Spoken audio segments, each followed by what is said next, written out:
옛날에 그 유명한 선전 중에 아주 그 대우 가전제품 같아요. 한 번의 선택이 10년을 잠보한다. 세탁기 뭐 그런 거 같고요. 또 하나는 비슷한 건데 한 번의 선택이 평생을 좌우한다. 배우자. 근데 신앙은 한 번의 선택이 영원한 운명을 결정한다. 아마 그렇게 얼마든지 바꾸어서 대입을 해볼 수가 있습니다. 오늘 룻기서는 신앙은 결단이고 선택이다 하는 것을 굉장히 잘 보여주고 있어요. 이걸 뭐 여러 가지 참 며느리들이 참 효심이 참 갸륵하다 여러 가지로 볼 수 있는데 그거는 좀 인본적인 생각이고요. 물론 그것도 있겠지만은 믿음이 뭐냐? 믿음은 결정을 내리는 것이고 선택을 하는 것이고 그렇다는 거야. 그 믿음의 결정을 내리지 못하면은 절대로 이 신앙의 길을 갈 수 없다 하는 것입니다. 나오미 가정은 신앙의 결정을 잘못 내린 바람에 완전히 쫄딱 망했어요. 10년 만에. 이제는 망했는데 다시 이제 새 출발을 해야 되는 겁니다. 이 새 출발하는 게 참 쉽지가 않아요. 뭐 마음 먹으면 돌아가겠지. 못 돌아갑니다. 돌아가지 말아야 될 이유가 너무 많아요. 그래서 완전히 거들러야 돌아갈 수가 있어요.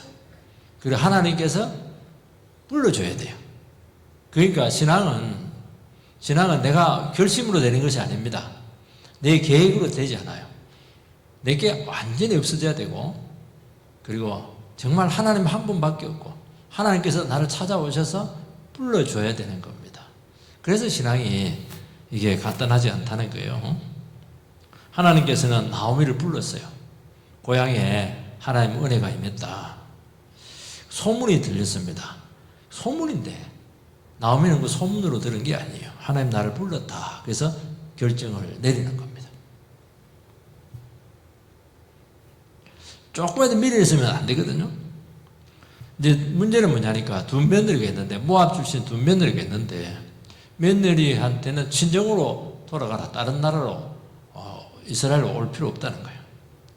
근데 결국에는 두 며느리가 막 어머니랑 같이 하겠다 이렇게 눈물 흘리면서 감동받고 이렇게 했지만은 결정적인 순간에 갈립니다. 오르바는 친정으로 돌아가고 룻은 나오미를 쫓아갑니다. 이게 신앙이에요. 이게 뭐 베드로가 나는 예수님 어디 삼수갑산을 가더라도 끝까지 지켜주겠다고 예수님께서는 오늘 밤 딱 2번 들고 전에 네가 3번 부인하자. 그 열심으로 못 가요. 절대로 못 가요. 그래서 믿음은 결단이고 선택이 있는 거예요. 선택. 은혜 많이 받고 제가 목사님 같이 그냥 함께 하겠다고. 인간은 안 돼요. 안 되는 거예요. 근데 참 놀라운 사실은 이때부터 오르바는 역사의 무대에서 완전히 사라져요. 하나님께서 이제부터 나오미하고 두 여자, 시어머니하고 둘째 며느리 둘을 통해서 역사를 이루는데 완전히 그냥 가문을 살리고 나라를 살리고 이스라엘 미래를 결정을 내게 하고 기가 막혀요. 그래서 여러분들의 신앙이라는 건 이런 거예요. 신앙은 하나님 한 분 바라보고 다 내려놓고 내가 주님과 함께 걸어가겠습니다. 이렇게 하면 그때부터 하나님께서는 이제 너는 주인공이다 이러면서 그 결단한 믿음의 사람을 통해서 그때부터 일하기 시작해요. 나는 왜 이렇게 역사가 안 일어날까? 나는 왜 역사의 주인공이 되지 못할까? 간단해요. 왔다 갔다 해서 그래요. 아직 그 결단을 못 내려서 그래요. 하나님, 저는 주님과 함께 다 내려놓고 말씀과 함께 동행하겠습니다. 그럼 그때부터 그때부터 펼치기 시작하는데 하나님은 너무 위대한 연출을 가시기 때문에 별것 다 이루십니다. 꼭 그렇게 되시기 바랍니다. 첫 번째는 나오미가 먼저 결단합니다. 6절 말씀을 같이 읽겠습니다. 시작. 그 여인이 모압 지방에서 여호와께서 자기 백성을 돌보시사 그들에게 양식을 주셨다 함을 듣고 이에 두 며느리와 함께 일어나 모압 지방에서 돌아오려 하여 나오미가 드디어 10년 만에 귀향을 결정을 합니다. 나오미는 한 번 실패를 했어요. 우리 가정만 살겠다 그렇게 해서 약속의 땅을 하나님 물어보지도 않고 떠났다가 쫄딱 망했어요. 싹 다 잃었어요. 망해도 너무 망했어요. 남자 셋 망했지, 재산 망했지, 새 여자 딱 망했지. 옛날에 여자는 사실은 그 실수가 아닙니다. 실수한 게 아니고 실제적인 숫자가 아니에요. 남자 다 잃어버렸어요. 정말 쓰디쓴 경험을 하게 돼. 얼마나 그 타향살이가 힘들었던지, 고복수의 타향살이에 몇 해던가 손꼽아 기다려보니 그 노래도 있고 이렇게 한데, 일제시대 때는 일제시대 때 그때 벌써. 그러니까 막 이름을 막 나오미는 기쁨인데요, 나중에 고향 사람들은 내 이름 나무로 부르지 마라 먹었다는 게 아니고 그냥 쓰디쓴 인생의 경험을 했다는 거예요. 그러니까 나오미에게 있어서 이거 고향으로 돌아가는 것은 쉽지 않은 결정이었어요. 왜냐하면 아무도 반겨줄 사람이 없어요. 그리고 거기 가면 미래가 전혀 없어요. 왜냐하면 다 그냥 거기서 처분을 했거든요, 재산을. 그래도 이제 나이가 먹었으니까 고향으로 돌아가서 여생을 좀 보내야 되겠다. 아무리 그래도요, 떠나올 때 잘못했잖아요. 그러니까 창피해서라도 못 돌아가요. 창피해서라도. 왜냐니까 고향에 가면 나오미 가정의 과거를 다 알고 있습니다. 아이고 힘들 때 너희들 잘 먹고 잘 살라고 떠났지, 이기적인 인간들아 이러면서 그래 쫄딱 망했지, 봐라 하나님 저주 받아가지고 이렇게 됐잖아. 그러니까 뭐 그거 말 안 해도 느끼는 거예요. 이거 다 느끼게 돼 있어요. 한 번씩 교회를 떠나고 본교회로 또 돌아가고 싶은 분들, 혹시 그런 분들이 있다고 제가 보니 서울에서 보니까. 근데 참 그런 분들은 대단한 거예요. 한번 떠났다가 돌아오는 게 쉽지가 않아요. 왜냐하니까 내가 잘못했다 하는 것을 인정하는 것이거든요. 그리고 아무리 잘못했다 그렇게 해도 못 돌아옵니다. 왜냐하니까 과거를 사람들이 다 알고, 성도님들이 다 알고 있어요. 교회가 다 알고 있어요. 그래서 다른 데로 가지 본교회는 못 돌아와요. 또 반대의 경우도 있어요. 교회에서 와가지고 막 그냥 이혼하니 많이 사니 많이 막 교회를 막 분산스럽게 부산스럽게 하고 이렇게 해서 막 뭐 볼 거 안 볼 거 막 다 이렇게 보여주고 그렇게 해서요. 그래도 막 성도님들이 기도하고 막 예배드리고 이렇게 해가지고 이제 겨우 수습이 돼서 두 사람이 이제 잘 이렇게 손잡고 아름다운 가정을 이루습니다. 그러면 어떻게 해야 됩니까? 야, 참 내 믿음에 기도에 그런 도움을 많이 받았네. 이제 이 교회에 뼈를 묻어야지. 그런 사람 별로 없어요. 그리고 안정이 되면 어떻게 하냐니까, 급할 때는 막 도와달라 놓고는 안정이 되면은 떠납니다. 신년이 되고 이렇게 하면. 왜냐니까, 왜 떠나냐니까 과거를 다 알고 있거든. 자기 과거를 다. 그래서 과거를 모르는 데 가서 새 출발하고 싶은 거예요. 근데 문제는 뭐냐니까, 여러분 그렇게 한다고 새 출발 되는 게 아니에요. 과거를 묻지 마. 그렇게 한다고 새 출발 되는 게 아니에요. 새 출발은 하나님이 이렇게 세워주셔야 되는 것입니다. 하나님의 과거를 다 씻어줘야 되고, 하나님께서 도와주셔야, 찾아와 주셔야 되고, 하나님께서 새로운 삶을 인도해 주셔야 되는 것이지, 계속 동일한 실수를 반복하는 게, 그렇게 하는 것은 그렇게 해서 되는 게 아니라는 거예요. 나오미가 왜 이런 결단을 내렸냐니까, 여호와께서 자기 백성을 돌보시사 그들에게 양식을 주셨다 함을 듣고 이렇게 되어 있습니다. 하나님께서 자기 백성을 불쌍히 여기고 돌보셨다 하는 소문이 모압에 있는 나오미가 사는 곳까지 소문이 들리게 되었어요. 은혜 소식이죠. 나오미는 10년 동안 다 잃었습니다. 그래서 하나님을 떠난 인생이 얼마나 비참할 수 있다는 것을 뼈저리게 깨닫게 되었어요. 그때 뭘 깨닫냐니까, 야, 말씀이 그렇게 귀했구나. 그때 좀 백성들이 좀 이렇게 신앙이 별로 없고 이렇게 해도, 야, 말씀의 공동체를 떠나는 게, 하나님의 공동체를 떠나는 것이 이렇게 비참할 수가 있겠구나. 구약 이스라엘의 교회니까요. 이거는 이제 교회를, 공동체를 떠나는 게 얼마나 위험하다는 것을 알게 된 겁니다. 바로 내리막길 인생이었거든요. 잃어버려서 너무 많이 잃어버린 거예요. 바닥으로 내려가도 너무 바닥으로 내려가게 된 것입니다. 거기서 무슨 모압에서 예배를 드릴 수가 있겠습니까? 그런다 우상 숭배할 수도 없잖아요. 공동체와 단절되는 게 이렇게 인생을 피폐하게 할 수가 있구나 하는 것을 깨닫게 된 거예요. 그래서 나오미는 안 겁니다. 아무리 어려워도 신앙의 공동체로 돌아와야 된다. 말씀의 공동체가 회복이 돼야 된다. 이걸 안 거예요. 이 비밀을 안 거예요. 여러분, 신앙은 이 비밀을 아셔야 돼요. 이걸 모르면요, 물론 마찬가지예요. 세상 전체가 교회 없나? 물론 교회 많지만은 하나님께 뿌리 내리게 한 그런 것들이 있거든요. 그래서 주의 날개 그늘 아래 있는 것이 이게 유일한 안식처구나 하는 것을 깨닫는 것입니다. 나오미가 제일 힘들었던 건 뭐냐? 남편이 잃고 자식이 잃은 것도 있지만 하나님이 이렇게까지 바닥에 낮추었는데 정말 나를 기억하실까? 나를 잊어버린 것은 아닐까? 근데 하나님은 나오미를 잊지 않으셨어요. 은혜에서 철저히 단절된 그 모압에 사는 나오미에게 찾아오셔서 그를 불러내셨습니다. 이게 너무 위대한 거예요. 나오미에게 소문이 들렸는데 무슨 그때는 뭐 전화기가 있습니까? 뭐 텔레비가 있습니까? 우리 어릴 때는요, 제 어릴 때도 그래요. 저희 동네가 함양, 운곡, 곰실, 곰이 많이 나온다고. 밑에가 대실이고, 저 옆에 보면 뭐 실들이 많아요. 전부 다 언덕이 있어요. 산 언덕. 저 집에 누가 죽었다는 걸 10년 지내서 아는 경우가 많아요. 옛날에는 그게 교류가 없거든요. 누가 한 사람은 소를 잃어버려가지고 그 동네까지 갔는데 소 끌고 오면서 소문 다 듣고 오는 거예요. 그런 게 많았다니까, 제 초당에 딱 이렇게 또. 왜냐하면 구렁이 있어요. 전부 다 그 단절이 돼 있는 거예요. 근데 뭐 다른 나라인데, 큰 먼 곳인데 소문이 들린 겁니다. 나오미는 그게 소문이 아니었고 하나님의 부르심이었어요. 이게. 언제 이런 부르심이, 그전에도 뭐 소문이 들릴 수도 있죠. 그전에는 귀에 안 들어와요.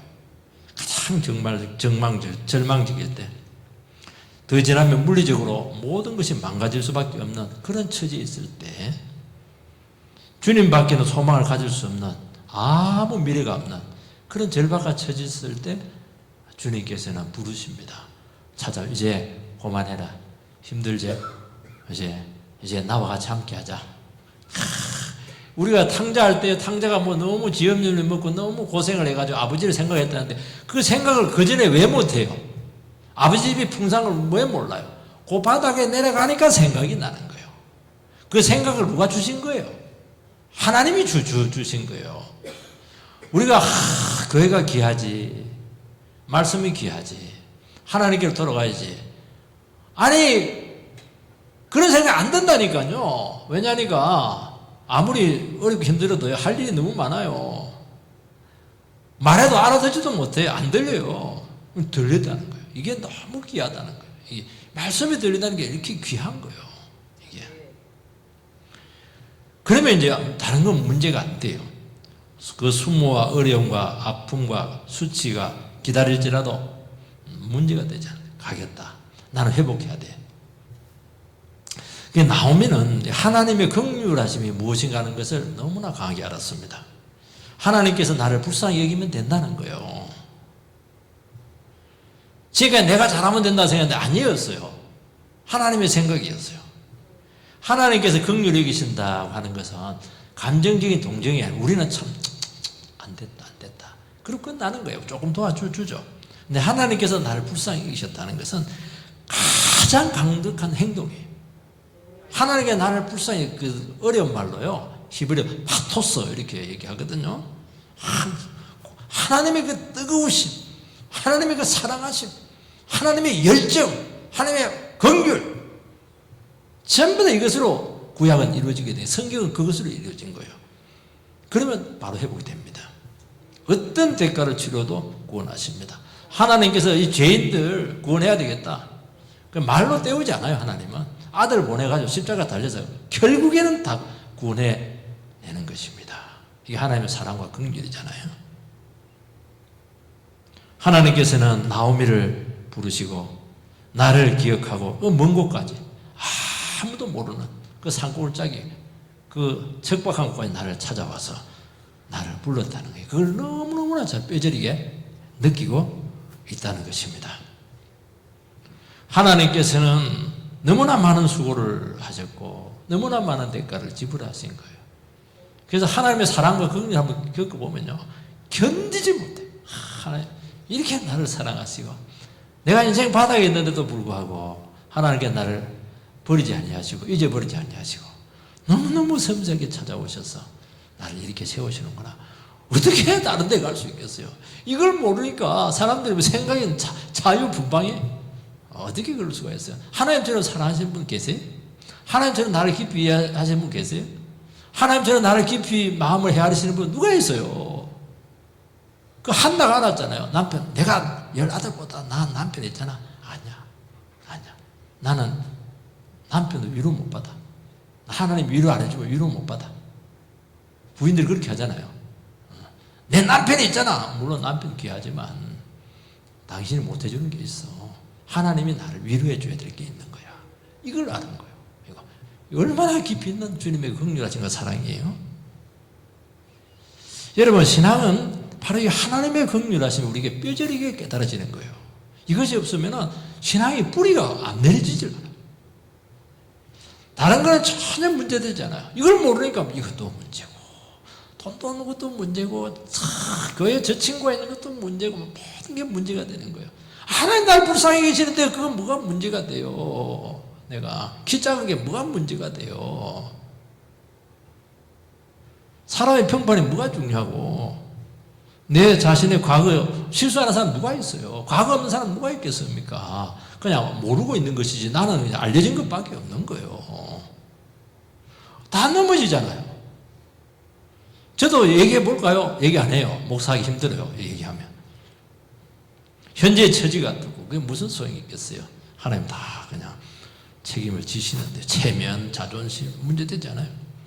그래서 하나님이 나를 불쌍히 계시고 이렇게 세우실 때는요, 실패의 자리에서 막 바로 일어납니다. 그리고 뻔뻔해져요. 그리고 막 문제가 안 돼요.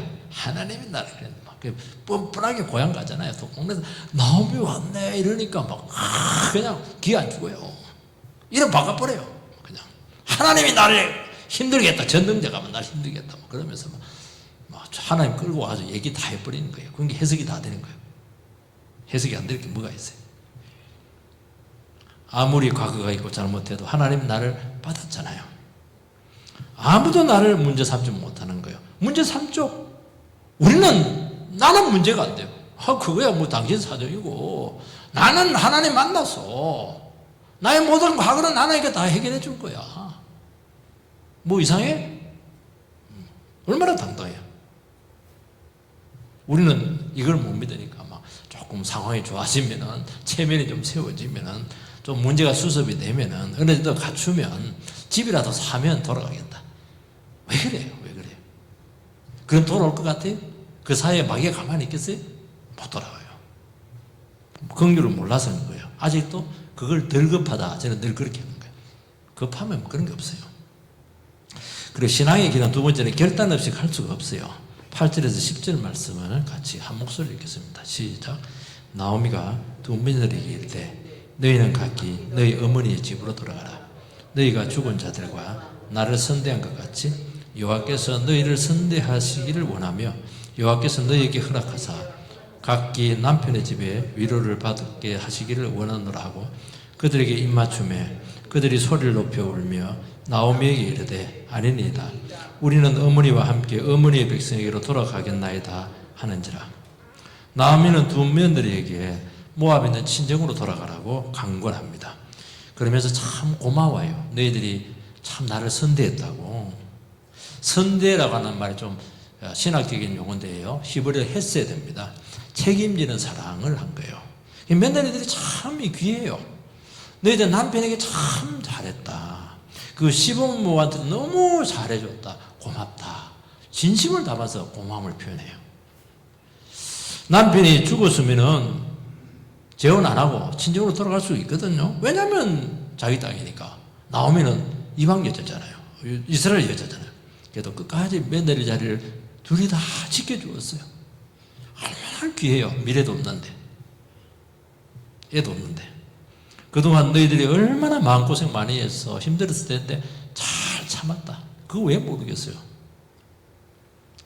그러면서 하나님께서 이제 너희들에게 새로운 인생을 줄 거야. 재혼해서 위로받아라. 고생한 거 이상으로 위로해주고 축복해주잖아요. 막 축복해주잖아요.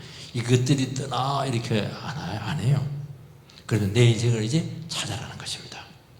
두 메리가 이 말에 막 감동을 해서 웁니다.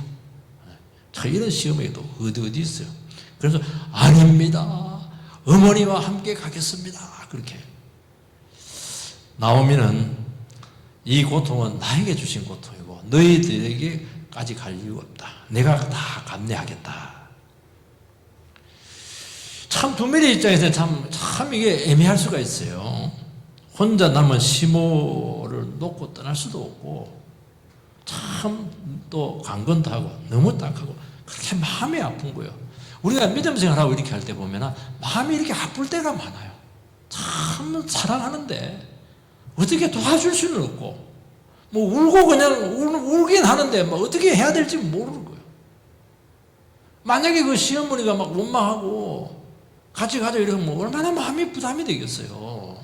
이런 경우 너무 곤란한 순간들이 너무 많다는 거예요. 이게 11절 12절 같이 읽겠습니다. 시작.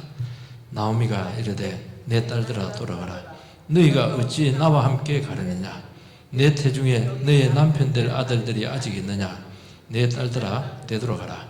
나는 늙었으니 남편을 두지 못할지라. 가령 내가 소망이 있다고 말한다든지 오늘 밤에 남편을 두어 아들들을 낳는다 하더라도 너희가 어찌 그들이 자라기를 기다리겠으며 어찌 남편 없이 지내겠다고 결심하겠느냐.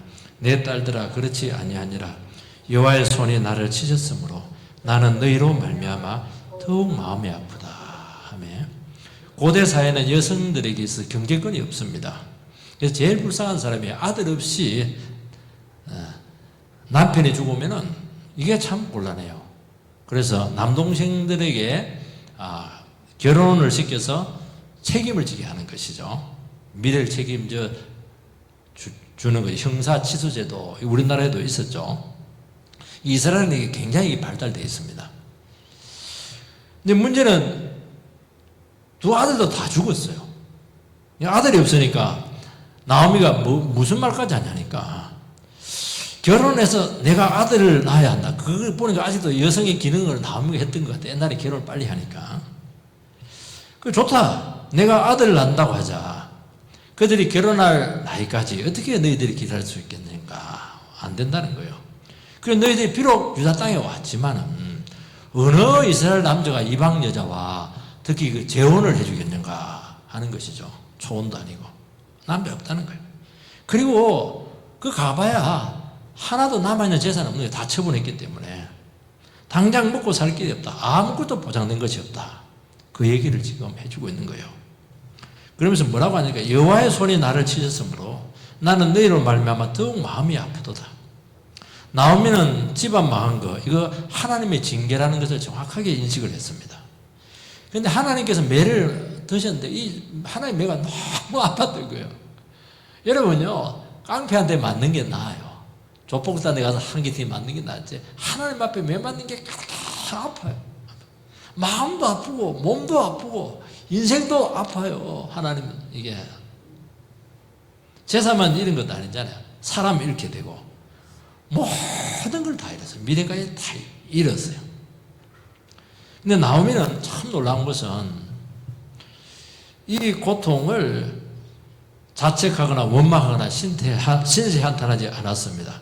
왜냐하니까 때리시는 분이 하나님이시거든요. 하나님 매는 그렇게 아픈데 후유증은 없어요. 사랑의 매라는 걸 알거든요. 하나님 너무하셔. 이방인데 여자들 남겨놓고 무슨 짓이냐고 하나님 그렇게 하잖아요. 이것이 굉장히 중요한 겁니다. 여러분들이 그 모진 세월 영혼 안 다치고 견뎌냈잖아요. 여러분 견뎌내면 기회가 옵니다. 어떻게 견딥니까? 악으로 깡으로 견디면 영혼 반드시 망치거든요. 근데 하나님께서 나를 치셨어.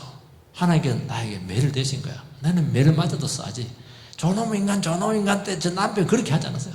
근데 깊이 하나님의 그 그 다스리신가 손길을 그 깊이 마음에 새기는 거예요. 근데 참 놀라운 것은 아픈데, 고통스러운데, 영혼은 그렇게 표현할 수가 없어요. 굉장히 시원해요. 또 이게 맞는데, 그냥 이게 그냥 뭔가 이게 만들어지는 거예요. 참 신기해요. 그래서 후유증이 없어요. 그래서 하나님께 매 맞는 거 보면 옆에 사람들이 너무 힘들어요.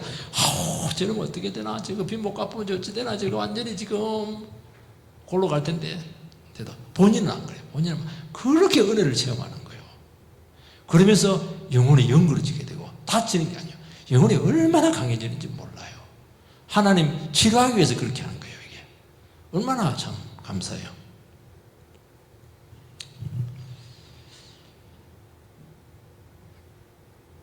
그래 징계를 받을 때 가족들 가까운 사람들이 함께 고통을 받거든요. 가장이 직장 이러면 다 고생하잖아요.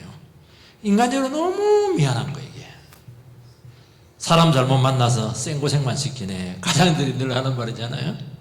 아내들한테 그 귀한 딸 보냈더니 장모가 와가지고 뭐냐고 이렇게 한대. 잘해주고 싶고 행복하게 해주고 싶은데 사정이 딱 하다 보니까 어쩔 수 없이 고생을 이렇게 하게 된 거예요. 밑에 두 가지 마음이에요. 참 미안한데도 불구하고 함께 있어줬잖아요. 기다려주었잖아요. 이게 너무 감사한 거예요. 두 가지 마음 너무 미안한 거야. 그런데 왜냐하면 자기 때문에 고생을 하니까. 그러면서도 너무 감사한 거예요. 아내의 자리를 지켜줘서 너무 고맙다고. 몇 번 그냥 도망가서 재혼하도 될 텐데 그렇게 하지 않고 말이죠. 참 얼마나 감사해요. 이 두 가지 마음은 이 마음을 가지셔야 돼요. 이 마음을 가지면 얼마나 부부관계가 돈독해질지 몰라요. 그 할 말이 있는 거예요. 할 말이 있는 거예요. 그 다음부터 꼼짝 못하지 뭐 남편이 부인한테. 나오미는 며느리들을 딸처럼 귀하게 여겼어요. 그 고마운 마음을 잊지 않고 있다가 이제 결정적인 순간에 이야기를 하는 거예요. 며느리도 이 시어머니의 이 심정을 이해를 하는 거예요. 여러분 믿음을 결단을 해야 될 때는 인간적인 정이나 사랑이나 그동안 수고나 고마움들 이런 열정들이 너무 귀하지만은 그것으로는 안 돼요. 나오미는 그렇게 마음이 아프지만은 현실을 냉정하게 그들에게 말해줍니다. 앞으로 너희들에게 보장된 것 없다. 이제 더 고생길이다. 지금까지 고생했는데 더 고생길이다. 대가가 혹독하다. 좁은 길이고 영광은 있지만 너무너무 외롭고 힘든 길이고 너희들 못 간다. 이거는 결심으로 인정으로 안 된다. 현실을 객관적으로 직시해라. 그렇게 아주 객관적으로 이야기를 해주고 있는 것입니다. 여러분 이게 신앙이라는 거예요. 신앙의 길은 보장된 것이 없다는 거예요. 그런데 대가 지불은 너무 크다는 것입니다. 다 내려놔야 되고 모든 가능성을 포기해야 된다는 것입니다. 얼마나 외롭고 힘든 길이에요. 그런다고 해서 누가 알아줍니까? 왜 그런 결정을 해가지고 생고생을 하는 거야? 타박만 받을 가능성이 참 많거든요. 그러니까 오직 약속 믿고 떠나는 순례의 길이라는 것입니다. 나오미는 이 현실을 너무나 정확하게 그들에게 이야기해 주고 있어요. 왜냐하면 나중에 반드시 후회하게 될 텐데 그때 원망으로 돌아오거든요. 이야기하는 거예요. 지금 늦지 않았다. 너의 길을 가라는 거예요. 절대로 강요하잖아요. 며느리들이 행복하기를 바랐고 자기 길을 가기를 원했던 것이죠. 나오미는 믿음으로 정리하고 결단했지만은 또 며느리는 며느리의 문제가 있는 거예요. 나오미는 책임질 수 없어요. 사람 보고 하면 반드시 나중에 실망입니다. 왜냐하면 신앙은 절대로 대신해 줄 수가 없어요. 스스로 결단하고 선택하는 것입니다. 근데 참 귀한 것은 이렇게 객관적으로 얘기하지만은 한 가지 여지를 남겨놓습니다. 그게 뭐냐니까 말씀 붙들고 가면 주님 바라보고 가면 갈 수 있다. 말은 안 하는데 그 한 가지 길은 딱 남아있어요. 아브라함처럼 다 버리고 하나님 말씀 붙들면 갈 수 있는 길이다. 참 이거예요. 이거. 그래서 말씀 붙들면 못 가요. 안 붙들면. 그러면 믿음이 생기고 소망이 생기고 낙심하지 않고 걸어갈 수 있다는 거예요.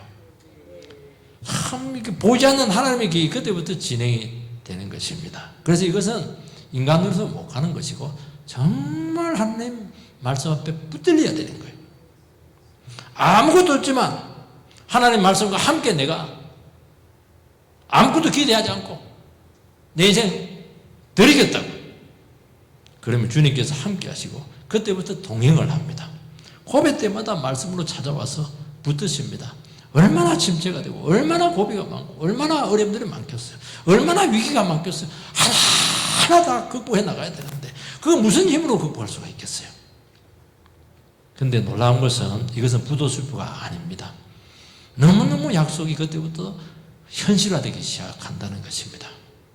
우리는 한 번씩 믿음 생활을 하면서 참 고비가 있을 때가 참 많아요. 말씀을 붙들 것인가 현실을 붙들 것인가 그 순간들이 온다는 거예요. 이때 하나님께서는 우리를 하여금 계속 말씀을 붙들도록 이끌어 가신다는 것을 말씀하고 있는 것입니다. 그러면서 우리의 장을 열어가실 줄 믿습니다. 세 번째는 간단해요. 결국에는 선택이 갈리게 되었어요.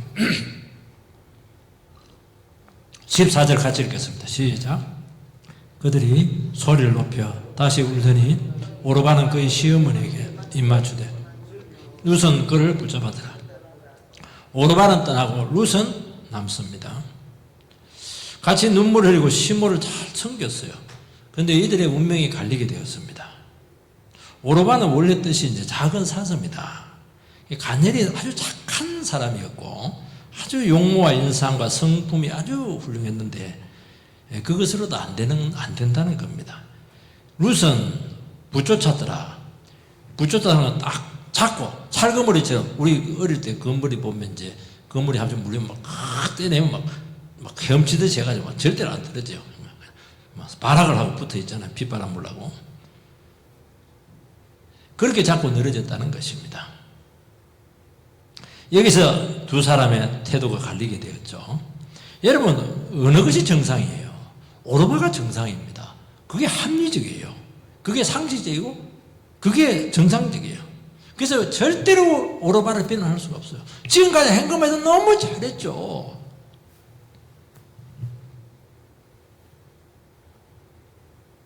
룻이 사실은 지나친 겁니다. 이거 너무 광신도 같아요.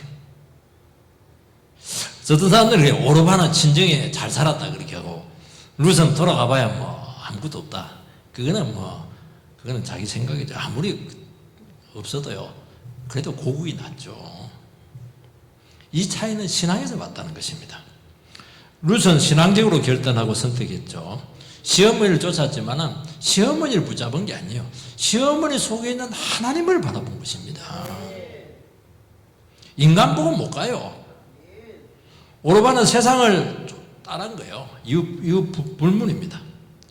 여러분, 사람은 정말 자기 인생에 중요한 순간들이 오고 기로에 서게 될 때, 인생이 걸린 문제가 있을 때, 그때는 거짓말 못해요.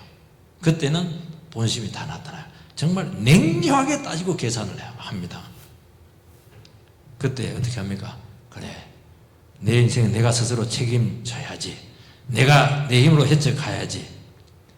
그런 생각이 드는 순간 반드시 유리한 현실을 선택하게 되어 있어요. 왜냐하면 보장된 뭔가 있어야 되는 거예요. 근데 믿음은 그렇게 하잖아요. 현실도 알고 직시를 하지만 어차피 나는 내 힘으로 이 세상 살아갈 수 없다는 것을 아는 것입니다. 나는 은혜가 필요하다는 것을 안다는 거예요. 그래서 붙들 것도 있고 가능성도 있지만은 다 거두절미하고 말씀과 함께 가는 그 인생길을 선택을 하는 것입니다. 그게 무한한 가능성을 보는 눈이 있는 거예요. 뭔가 계산이 돼야 갈 거 아니에요. 이익이 돼야 갈 거 아니에요. 그거 눈에 보이지 않는 그 계산을 해내는 것을 이야기하는 것입니다. 그리고 주님께 충성을 하는 거예요. 현실 다 알아요. 고생할 거 다 알아요. 그렇지만 나는 약속을 붙들겠습니다. 다른 거는 문제가 되지 않아요. 그 순간부터 말씀이 그 영혼을 강력하게 추력을 해나가기 시작을 하는 것입니다.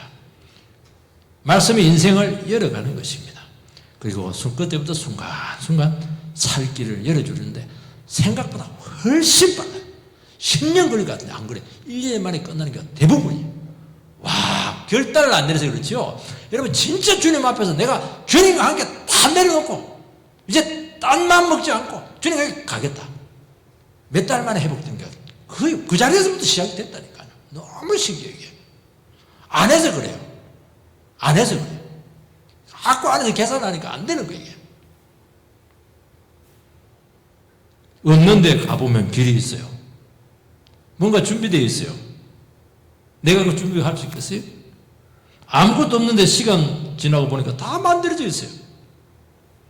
여러분, 우리의 삶을 내가 책임지는 것이 아니고 주님이 책임지고 이끌어 가시는 것입니다. 우리는 항상 사망과 생명의 경계선상 위에서 참 아슬아슬하게 끌어갈 때가 참 많아요. 이때 어떻게 되는 게, 아유, 나는 모르겠다. 막 하나님밖에 없다. 나 죽는다! 이러면서 주님 앞에 그냥 안기면은 사는 길을 주실 줄 믿습니다. 그래서 주님 앞에 이거 점프하는 거 무서워하지 마시고요. 막 딱 눈 감고 코 딱 막고 그냥 막 배치기를 해도 상관없으니까 점프하세요. 그러면 하나님께서 우리의 길을 인도해 주실 줄 주 이름으로 축복합니다. 기도하겠습니다. 살아계신 하나님, 은혜를 감사를 드립니다. 오늘 하나님 아버지, 믿음이 무엇인가 하는 것을 말씀해 주시니 감사합니다. 믿음은 결단이고 선택을 하는 것입니다. 이거는 인간적인 계산으로 되지 않는 것입니다. 약속의 말씀을 붙잡고 하나님이 나를 기억하시고 하나님께 나를 붙드시고 인도하신다는 것을 믿고, 이 기본적인 말씀이지만 이 기본이 우리가 흔들릴 때가 너무 많습니다. 오늘도 다시 한 번 더 신앙의 기초가 다져지는 시간이 되도록 인도해 주시옵소서. 예수님 이름으로 기도합니다. 아멘. 359장 찬송합니다.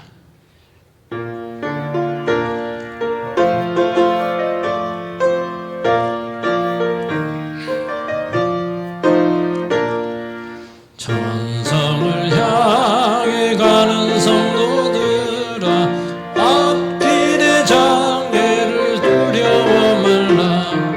성령이 너를 인도하시리니 왜 지체를 하고 있느냐. 앞으로 천성을 향해 나가세.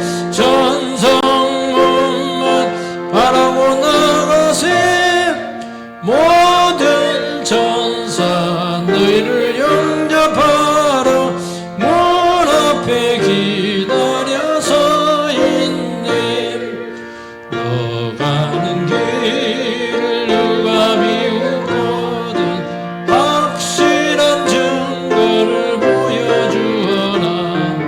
성령이 친히 감화하여 주사 그들도 참기를 찾으리. 앞으로 천성을 향해 나가세. 천성문만 바라고 나가세. 모든 천사 너희를 영접하러 문 앞에 기다려서 있네. 너 가는 길을 모두 가기 전에 내 손에 든 검을 걷지 말아라. 저마기 흉에 모두 깨뜨리자 끝까지 잘 싸워 이겨라. 앞으로 천성을 향해 나가세. 천성문만 바라고 나가세. 모든 천사 너희를 영접하러 문 앞에 기다려서 있네. 아멘. 같이 인사하겠습니다. 자, 믿음의 순례자가 되시기 바랍니다. 걱정하지 마시고요. 또 이제 봄이 왔습니다.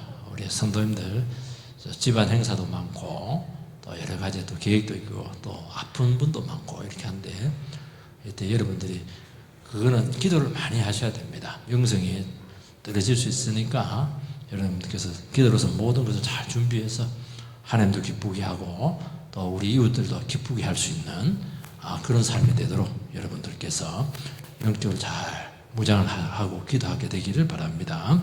축도로 마치겠습니다. 이제는 우리 주